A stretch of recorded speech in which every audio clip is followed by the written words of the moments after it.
the agenda and saying, who in the heck is Faith Critzer? Sharon Thompson's supposed to be up here speaking to us. Sharon is one of our colleagues who's collaborating at the Center of Excellence, but unfortunately she was unable to attend the meeting with us today. Something came up, so you're going to have a trade-off, and I'm going to give you a short introduction to what we've been doing and as far as the Integrated Food Safety Center of Excellence goes, and then Sheri's going to show you the brunt of the material today, really kind of showing you what the web resources we've been developing for training. So as John alluded to in the introduction this morning, there were 5 centers of excellence that were established by the CDC as part of FSMA in 2012. So pretty much these are partnerships between state health departments and academic partners as well. So in our situation, we've partnered with Tennessee Department of Health as well as the University of Tennessee. Our other center partners are from Colorado, Florida, Minnesota, and Oregon. Essentially, the overall mission of all of our centers of excellence are to identify and implement the best practices in foodborne disease surveillance. We need to serve also as resources for our public health professionals in other states and help them with their training capacity, and especially when they're dealing with special situations. So for our Center of Excellence, we have a partnership between the Tennessee Department of Health and the University of Tennessee. Within the University of Tennessee, we have Dr. Paul Irwin, who is part of the Department of Public Health, myself, and then Dr. Sharon Thompson, who is Director of the Center for Agriculture and Food Security and Preparedness. Very long name, but they do a lot of good work out of the vet school. We're going to focus primarily on 2 projects that we've been working on and really focusing on since this COE started. I'm going to talk to you about the Student Outbreak Rapid Response Training, or SORT is what we're calling it, and we actually have some people who are very instrumental in the audience with us today, so feel free to fill in, guys, if you want to give a little bit more information. And then Sheri will speak to our COE web courses. So the overall objectives of our SORT team is to improve the foodborne outbreak investigations by building surge capacity. We're also interested in training future public health workforce because we're working with students who are going to be going on there in graduate school and entering the workforce, both in the food science department, so they'll probably go on to work with food manufacturers, and along with the public health professionals that will be going to work out in the workforce. Essentially, we're trying to give both of these parties an inside look at how food scientists view public health and allow them to learn a bit more about food manufacturing. And then we're also giving our food science students a greater insight to public health. You know, how does an outbreak investigation occur? What are the steps in it? So that they're more informed in how they can conduct themselves. We also want to develop model practices that can be adapted for use in other public health jurisdictions.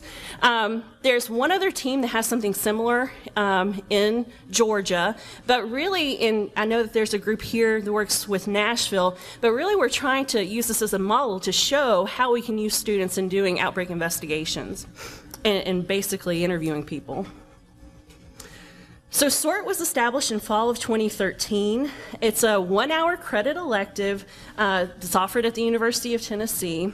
It provides basically a day-long course where we go into training and give the students a good perspective on what the overall goal of the course is.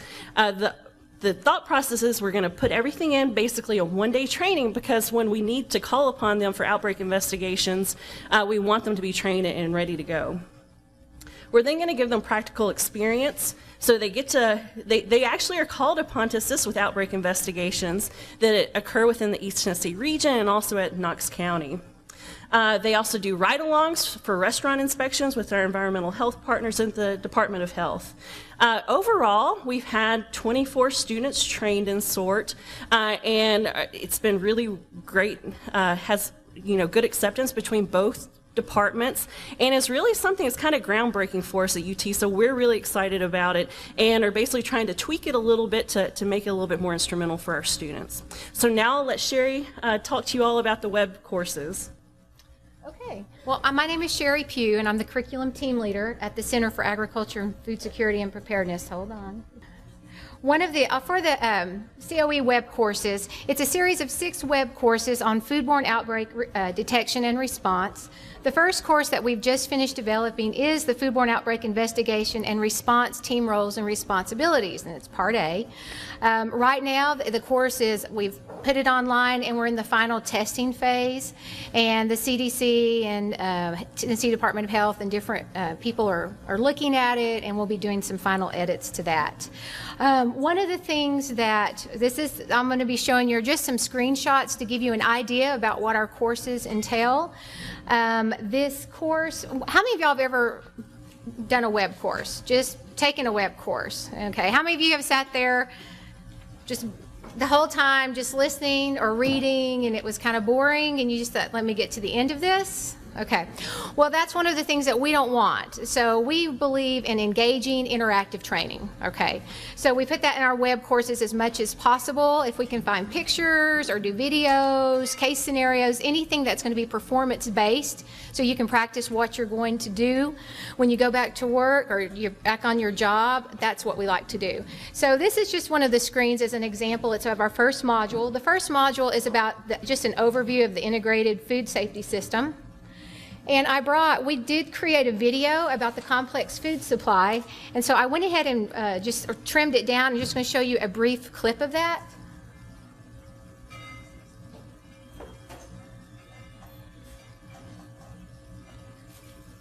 The farm-to-fork continuum includes all the steps necessary to produce food from the starting point at the farm all the way to the point of consumption by a consumer. This process is complex and multifaceted. Food products can become contaminated and unsafe at any point along this continuum. Furthermore, unsafe food introduced anywhere in the chain of production can be quickly spread nationwide through a rapid distribution system, thereby amplifying the magnitude of the problem.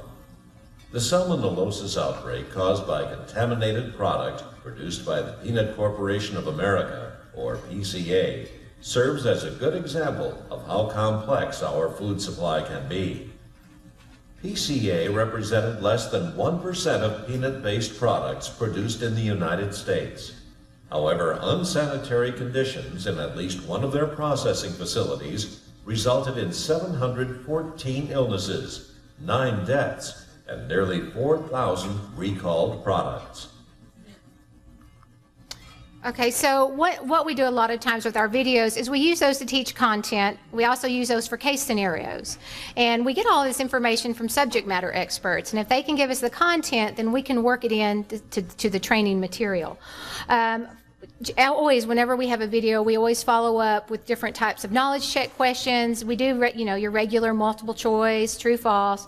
But we also have things, you may put things in order, matching, different things like that. If we can show anything in the process to help. This is just a sample of some of the follow-up we do after the videos.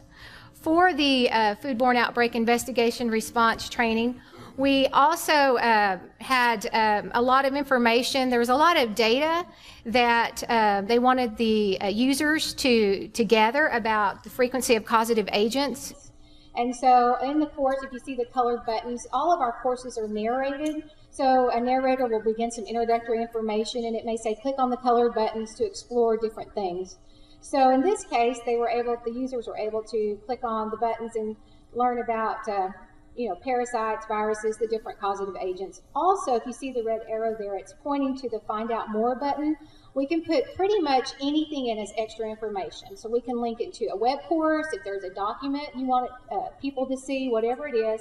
In this case, it linked back to a site on the CDC website that gave a lot of really good information about the causative agents.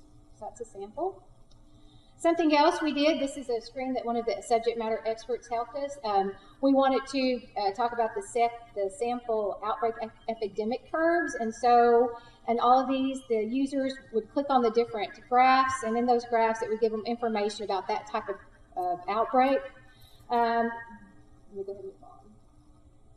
And then we have another video. After the first module, which was more about the integrated food safety system, the second module was about the different roles and responsibilities for the foodborne outbreak response teams. And so we have just a short video selection for you to see.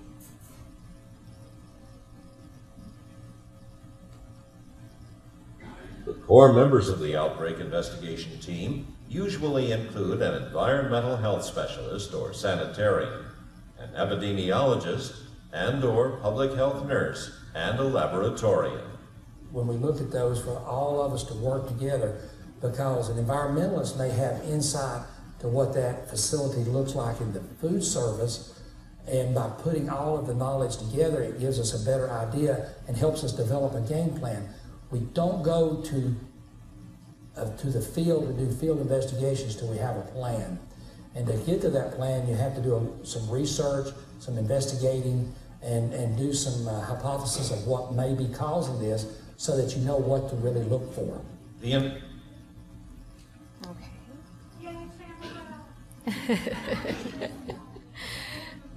And then we just followed it up. This is just a sample. We followed it up with a knowledge check question that would help them. They learned about the different roles and who does what, and then they apply that knowledge with a knowledge check.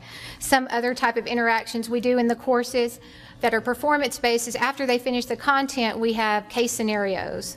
It's a real-life type of situation where they are told a story and then they go back and they apply the knowledge. In this case, this was a scenario about they had learned about communication and how to enhance the response of an outbreak investigation with better communication. So this was actually a video where they learned all types of terrible things that happened in the communication among the team members and with the investigation, and then they apply, how could I make this better? And a way for them to go back and see how they could do that if they were doing an investigation themselves. The final thing is I have a couple of slides about the center. We are the Center for Agriculture and Food Security and Preparedness. CAFSP is the easiest way. We were founded in 2005. Our mission is just to protect and enhance the safety of agriculture and the food supply. Investigation, research, we do training, develop that. Several of our partners have included Department of Homeland Security, Food and Drug Administration, the U.S. Department of Agriculture, and the Centers for Disease Control and Prevention. Approximately, we've received $15 million in funding. Our big thing, we are passionate about engaging interactive course delivery. We do instructor-led and web-based courses.